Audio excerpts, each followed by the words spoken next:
Salam saudara dikasih Tuhan dimanapun Anda berada. Senang sekali bisa berjumpa kembali.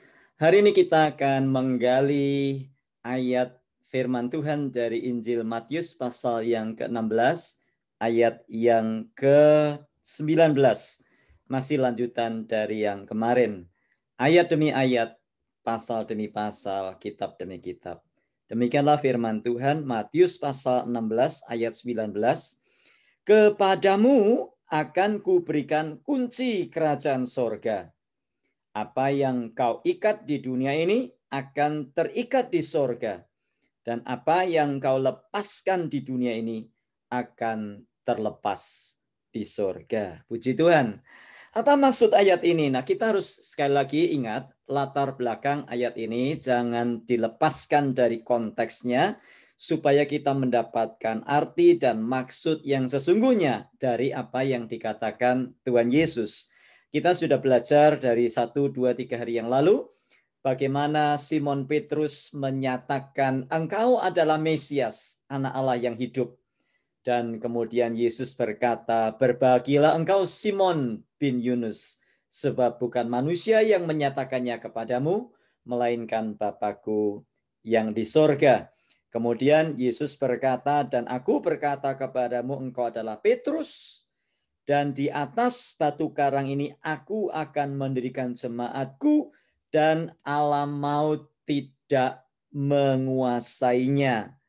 Lalu kalau kita belajar dari latar belakang itu, maka kita bisa mengerti dan memahami ayat ini dengan lebih jelas.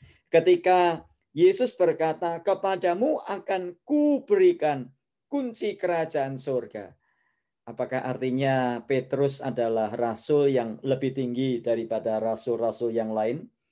Atau rasul yang mendapatkan posisi yang lebih daripada rasul-rasul yang lain? Kenapa kok dikatakan di sini, kepadamu akan kuberikan kunci kerajaan surga? Nah, seolah-olah memang demikian. Seolah-olah memang Petrus mendapatkan posisi yang lebih tinggi. Tetapi kalau kita belajar lebih jauh lagi, di dalam terjemahan aslinya, kata yang dipakai bukan sekedar kunci. Saya membaca di dalam terjemahan New King James Version dikatakan, and I will give you the keys of the kingdom of heaven. Artinya aku akan memberikan kepadamu kunci kerajaan surga. Apakah berarti kerajaan surga itu pintunya banyak? Tentunya tidak demikian. Kata kunci-kunci di sini menunjuk bukan kepada satu orang atau kepada Petrus sendiri. Kata kunci-kunci di situ menunjuk kepada murid-murid Tuhan, para rasul yang menyertai Yesus pada waktu itu. Jadi kalau demikian, apa maksudnya? Kepadamu akan kuberikan kunci-kunci kerajaan surga. Artinya para rasul yang berkumpul pada waktu itu, murid-murid Yesus, diberikan kuasa. Kuasa untuk apa? Diberikan kuasa untuk memberitakan Injil sehingga orang-orang mendengar berita tentang Yesus. Tetapi nanti, karena dikatakan kepadamu akan kuberikan. Kata akan menunjuk kepada waktu yang akan datang. Itu sebabnya dikatakan di dalam ayat yang ke-20, lalu Yesus melarang murid-muridnya supaya jangan memberitahukan kepada siapapun bahwa ia Mesias. Lagi, ayat ini jangan dicopot dari konteksnya.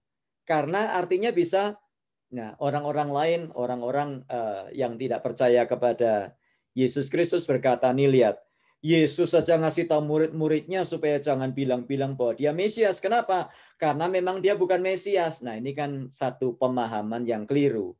Nah, kita harus kembalikan kepada ayatnya. Dikatakan kepadamu akan kuberikan kunci-kunci kerajaan surga. Kapan? Bukan sekarang. Itu sebabnya dikatakan jangan sekarang. Ia melarang, lalu Yesus melarang murid-murid supaya jangan memberitahukan kepada siapapun bahwa ia Mesias. Kenapa? Karena waktunya belum tiba. Tapi akan tiba waktunya bahwa murid-murid akan memberitakan tentang Yesus, Tuhan, Juru Selamat, Anak Allah yang hidup, yang sudah dideklarasikan oleh Simon Petrus pada waktu itu. Engkau adalah Mesias, Anak Allah yang hidup. Nah, itu sebabnya dikatakan di dalam kalimat selanjutnya ayat 19, kepadamu akan kuberikan kunci-kunci kerajaan surga, titik.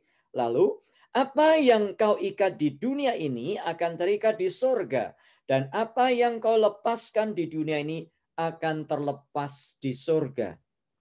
Nah, ayat ini seringkali dipakai untuk orang-orang yang melayani atau berkhotbah tentang kelepasan, ya, dan sebagainya.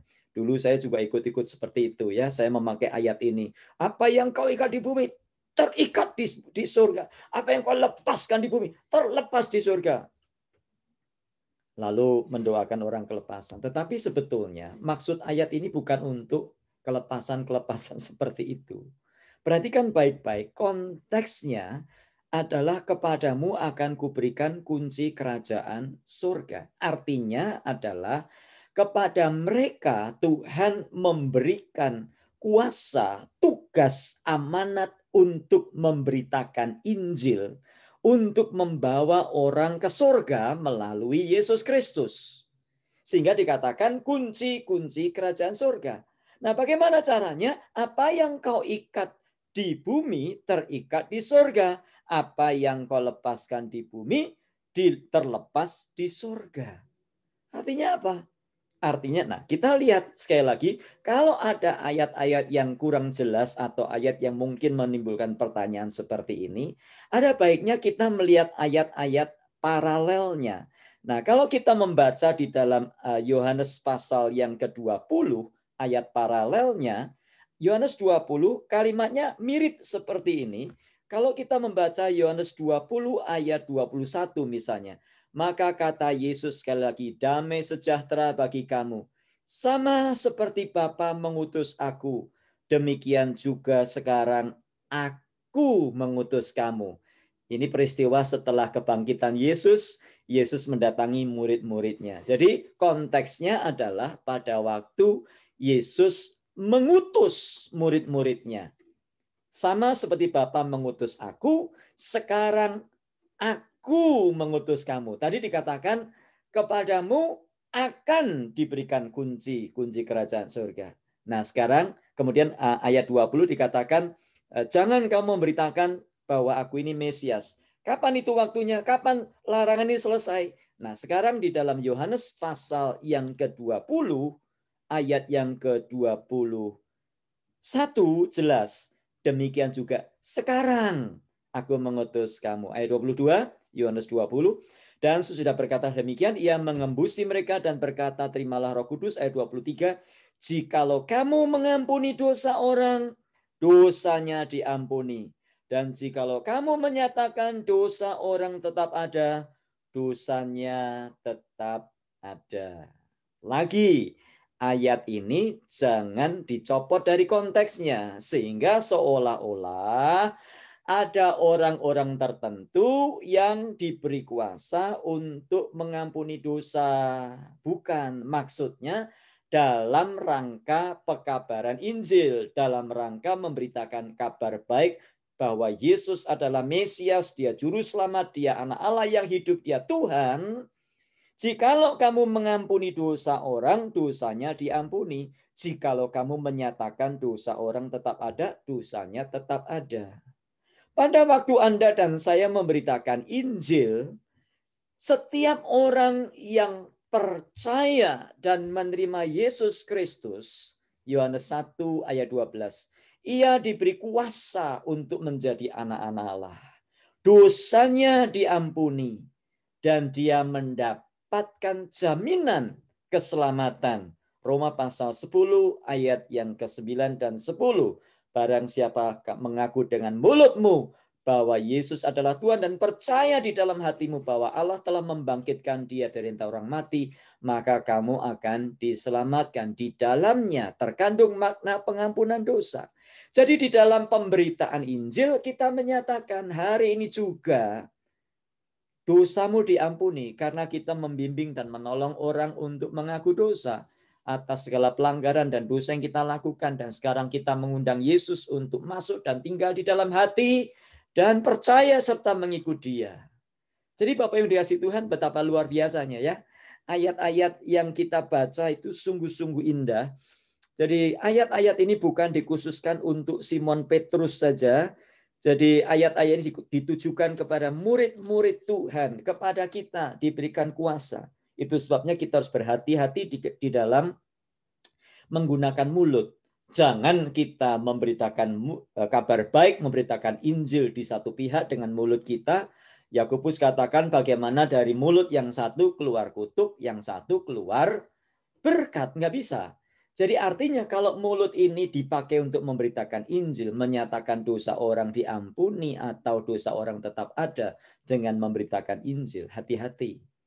Jangan kita hari Minggu memberitakan Injil, hari Senin sampai Sabtu memberitakan hoax, memberitakan kabar burung, memberitakan kabar gosip, memberitakan kabar-kabar yang tidak baik, kabar ketakutan, kabar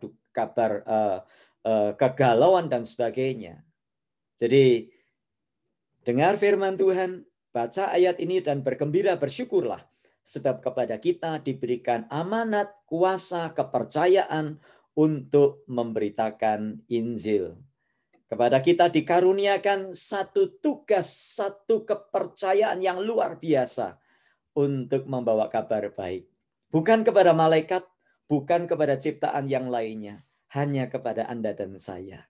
Karenanya hadapi hari ini dan ingat, Anda dan saya adalah pemberita-pemberita kabar baik, bukan pemberita kabar burung, bukan pemberita gosip, bukan pemberita-pemberita hoax dan kabar-kabar yang mencemaskan. Tuhan memberkati kita. Mari kita berdoa. Tuhan, terima kasih untuk firman-Mu hari ini. Tuhan, biar ayat-ayat ini membuka hati dan pikiran kami, bahwa kepada kami telah dikaruniakan kuasa, karena kami percaya kepada Yesus sebagai anak Allah yang hidup.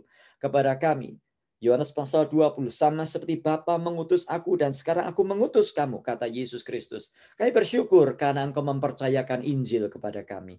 Jadikan kami pelayan-pelayan Injil yang setia, biar mulut kami dipakai hanya untuk memberitakan kabar sukacita, kabar Injil. Dalam Tuhan Yesus kami berdoa. Amin. Tuhan memberkati kita sekalian dan sampai jumpa esok dalam bahasan selanjutnya.